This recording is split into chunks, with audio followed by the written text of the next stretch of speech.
Assalamualaikum and hi guys.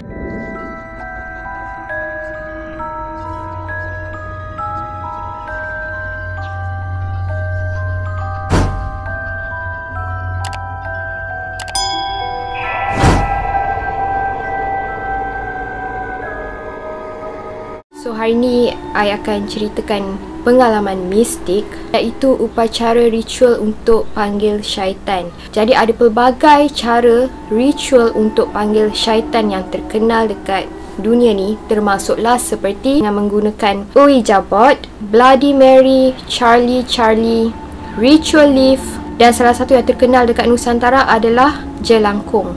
Tapi hari ni I nak fokus dengan hanya satu sahaja upacara ritual panggil syaitan, iaitu leaf ritual. Jadi korang still ingat tak dengan konten I before ni tentang seorang gadis bernama Elisa Lam yang ditemui mati dekat Cecil Hotel? Jadi ada sesetengah pendapat mengatakan bahawa kematian Elisa Lam ni ada kaitan dengan ritual leaf ni. Ada yang mengatakan bahawa Elisa Lam ni telah membuat upacara ritual leaf sebelum dia mati. Tak tahulah sejauh mana kesahihan ataupun kebenaran cerita ni. Allahualam. Okey, jadi syarat-syarat utama apabila korang nak buat ritual leaf ni adalah, pertama, korang perlu melakukannya sendiri tanpa ditemani oleh sesiapa pun. And then second, korang perlu pergi buat upacara ni dekat sebuah bangunan yang minimum 10 tingkat. Dan setelah korang masuk ke dalam lift bangunan tersebut, korang perlu menekan butang lift mengikut urutan, iaitu 4, 2, 6, 2, 10, 5 tanpa gangguan daripada siapa pun. Setelah korang sampai ke tingkat 5, kemungkinan ada seorang wanita yang akan masuk ke dalam lift tersebut. Tetapi perkara penting yang korang ingat, korang jangan sesekali pandang ataupun bercakap dengan wanita tersebut, sebab wanita itu adalah bukan manusia. Dan selepas wanita itu masuk ke dalam lift, korang perlu menekan level 1. Dan jika korang bernasib baik, lift tu akan turun ke level 1, and then lepas tu korang boleh tinggalkan lift tersebut dan jangan toleh ke belakang. Tapi kalau nasib korang kurang baik, lift tu akan naik ke atas, iaitu ke tingkat 10.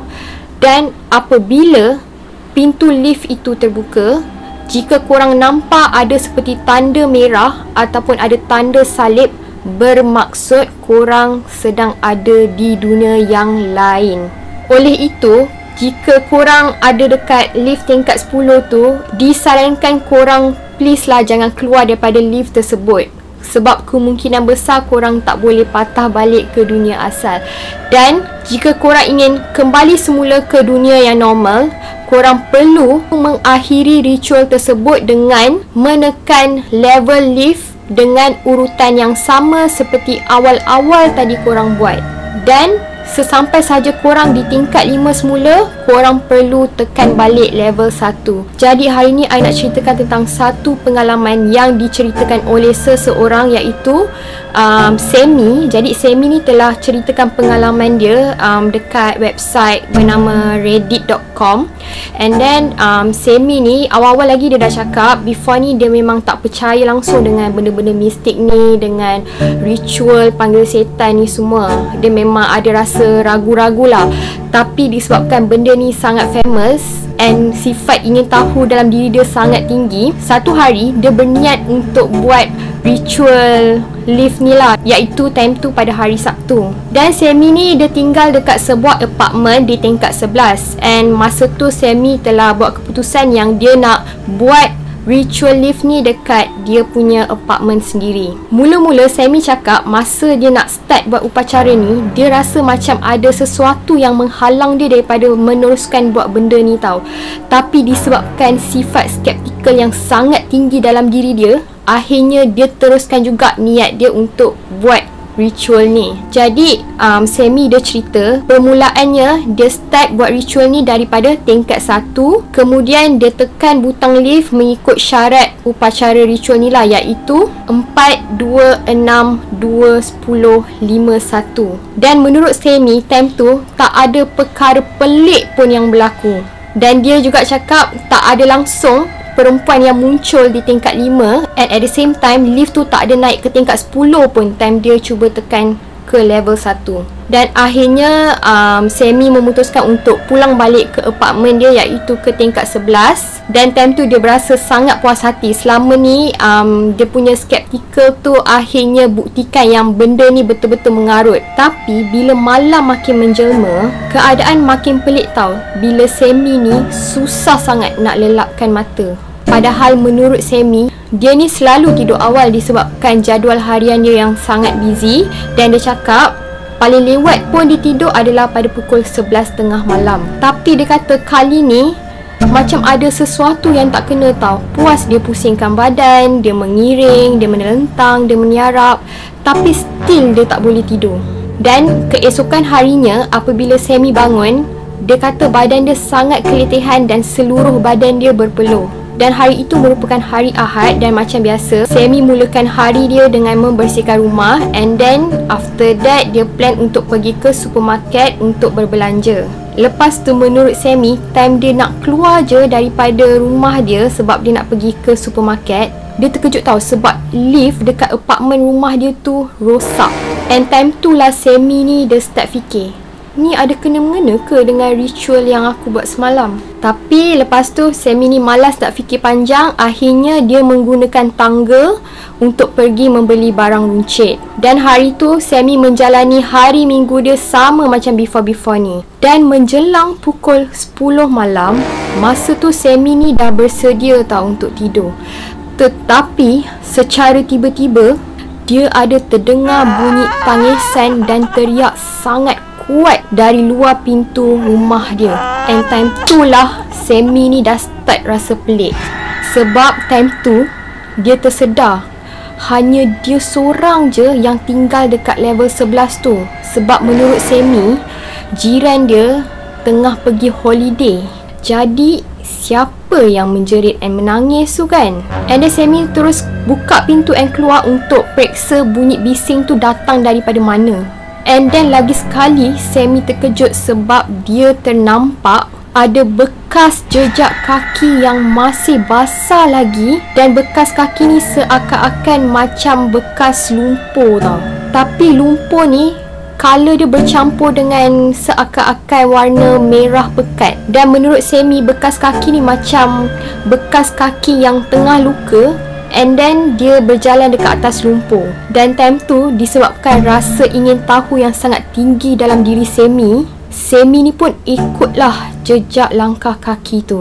Dan masa dia ikut jejak langkah kaki tu, barulah Sammy tersedar bahawa jejak langkah kaki tu ke arah lift.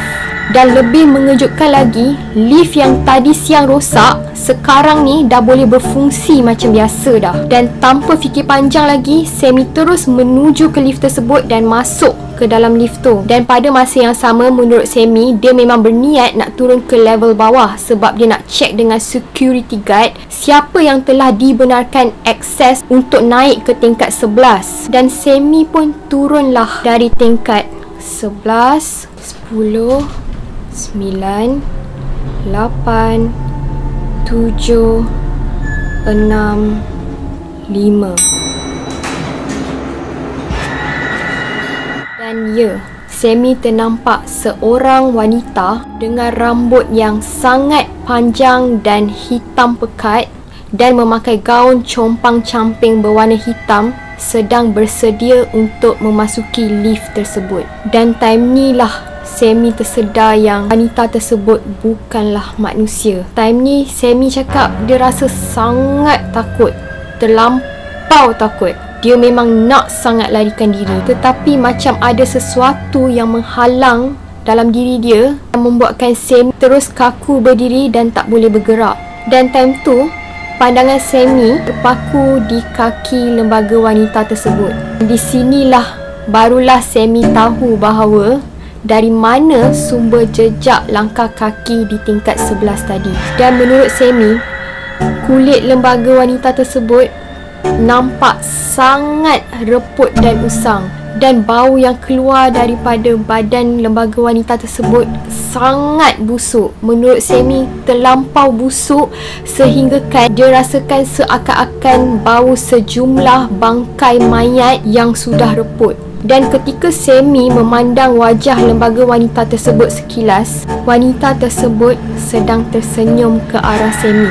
Dan menurut Semi, senyuman wanita itu tak akan dia lupa sampai bila-bila. Senyuman yang penuh dengan kejahatan dan kekejian. Jadi time tu Semi tersedar bahawa cara dia nak keluar daripada lift tu dengan selamat adalah dia perlu menyelesaikan ritual tersebut. Dan tanpa melengahkan masa lagi, Semi terus menekan butang level 1. Tetapi malangnya, lift tu mula naik ke atas. 6, 7, 8, 9, 10.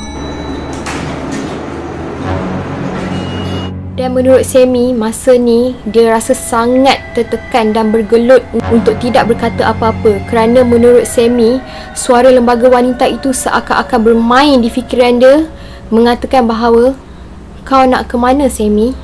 Dan apabila lift di tingkat 10 itu terbuka, disebabkan Semi ni rasa sangat takut dengan lembaga perempuan tersebut, dia lupa segala-galanya dan hanya fikir untuk melarikan diri. Akhirnya Semi keluar daripada lift tersebut. Dan Semi terus berlari dan berlari dan berlari. Sampailah satu tahap tu, barulah Semi tersedar bahawa lorong yang dia lari tu seperti tidak berkesudahan.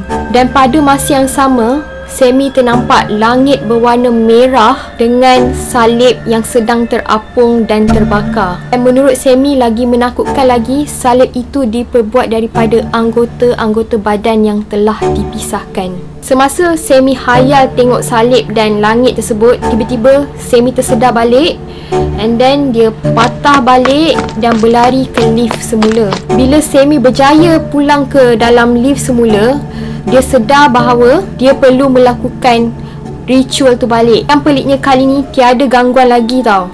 Dan nasib Semi baik apabila akhirnya lift tu tiba ke tingkat 1. Dan apabila tiba je di tingkat 1, Semi terus keluar dan berlari. Time ni Semi rasa sangat takut dan trauma. Dan Semi patah balik untuk pulang ke rumahnya. Tetapi time ni dia tak berani lagi untuk naik menggunakan lift. Jadi dia telah pilih untuk menaiki tangga. Ingatkan dah berakhir sampai situ. Rupanya penyiksaan Semi tak berakhir sampai situ guys. Sebab menurut Semi, setiap kali dia lelapkan mata, dia mesti sedang berada di dunia lain tu, iaitu dunia di tingkat 10, di mana langitnya berwarna merah dan mempunyai salib dengan menggunakan anggota badan yang terpisah. Tetapi menurut Semi, kali ni lagi menakutkan apabila dia turut dikejar oleh lembaga wanita tersebut. Masa Semi ni sedang melarikan diri daripada wanita tersebut, tiba-tiba dia terbangun secara mengejut. Dan disebabkan mimpi itulah Semi sangat trauma untuk lelapkan mata. Dan Semi terus berjaga semampu yang mungkin. Tapi sampai bila kan Semi ni boleh berjaga dan tak tidur? Dan menurut Semi, secara tiba-tiba dia dah berada di dunia yang lain tu. Tapi kali ni menurut Semi, wanita tu dah berada di depan dia, di mana time ni Semi dah tak boleh melarikan diri lagi. Dan menurut Semi, dia dapat rasakan jari dan kuku yang tajam untuk memegang perutnya. Semi dapat rasakan kuku wanita tersebut dapat menembusi kulitnya dan memegang organ dalaman badannya. Dan time itulah Semi rasa sangat sakit, seolah-olah benda tu benar-benar terjadi. And tak lama lepas tu, apabila dia sedang bergelut, tiba-tiba Semi tersedar daripada tidur dia. Apabila Semi tersedar je, dia dapati yang badan dia ni seakan-akan sedang melecur dan sangat panas. Dan menurut Semi ada tanda merah di perutnya. Jadi Semi ni telah pergi ke hospital dan menjalani ER. Dan hasil ujian tersebut menunjukkan bahawa memang ada pendarahan dalaman di dalam badan Sammy ni. Jadi ketika inilah Sammy tersedar bahawa dia betul-betul perlukan pertolongan. Jadi ketika di hospital, Sammy tak putus asa untuk meminta bantuan upacara pembersihan ritual di internet. Dan pada masa yang sama, Sammy ni terlalu takut untuk tidur. Dia takut jika dia tidur, dia akan stuck dekat dunia lain tu selama-lamanya. Dan menurut Sammy, buat pertama kalinya selama 25 tahun dia tidak berdoa. Akhirnya Sammy telah berdoa dan meminta bantuan daripada Tuhan untuk menyelamatkan dia. Dan entahlah macam mana, menurut Sammy secara tiba-tiba dia tertidur balik. Dan bila Sammy ni tersedar je, dia ada terdengar bunyi cleaner tengah membuat aktiviti pembersihan. Dan time ni lah Sammy tahu yang dia telah tertidur tanpa dicederakan lagi oleh lembaga wanita tersebut. Selepas Sammy keluar daripada hospital, dia terus beli sage, iaitu sage ni adalah sejenis tumbuh-tumbuhan yang mereka gunakan untuk membuat pembersihan tau. Jadi dia beli benda ni untuk buat pembersihan di rumah dia. Dan menurut Sammy sampai sekarang dia tidak diganggu lagi oleh lembaga wanita tersebut, tak kembali di dunia yang lain tu. Tapi apa yang Sammy dapat pastikan sampai sekarang adalah sampai sekarang dia still rasa ada sesuatu yang sedang memerhatikan dia. Terutama sekali bila dia lalu depan lift untuk guna tangga dekat bangunan apartmen dia tu, sebab Sammy ni dah tak berani lagi nak guna lift tu, dia dah trauma. Okey, sampai situ sajalah. Bagi sesiapa yang masih tertanya-tanya kenapa Sammy ni masih diganggu even dia dah selesaikan upacara ritual ni, bermaksud dia dah sampai ke tingkat 1, sepatutnya dia boleh lepas dengan selamat kan. Korang still ingat tak yang awal-awal lagi saya cakap syarat benda ni adalah korang tak boleh bercakap dan tengok muka lembaga tersebut. Okey, so Sammy ni walaupun dia tak bercakap dengan lembaga tersebut, tapi dia dah tertengok muka lembaga tersebut. That's why lah lepas tu, walaupun ingatkan benda tu dah habis, Sammy ni still diganggu oleh benda tu. Okey, jadi pengalaman ni diceritakan oleh seseorang, Allah-Alam, tak tahulah benar ataupun tak. Either dia reka-reka ke ataupun memang betul-betul dia lalui. Tapi menurut Sammy ni, dia dalam proses nak pindah rumah lah. Sebab bila kau sanggup nak trauma duduk kat situ kan. So sampai sini sajalah kisah pengalaman seseorang buat ritual panggil setan ni. Mula-mula dia tak percaya, akhirnya dia percaya yang benda tu benar-benar wujud. Sebab kadang-kadang benda ni akan memunculkan diri apabila seseorang ni cuba untuk cabar tau. That's why kadang-kadang dia akan, oh kau cabar aku kan, at last dia bagi betul-betul. Macam Sammy ni lah, dia experience benda tu. So thank you so much bagi yang dah tengok. I hope you guys enjoy. So jangan lupa tekan butang like and jangan lupa subscribe for those yang still tak subscribe, and tekan butang loceng ataupun bell tu untuk on notification. So bye and see you again.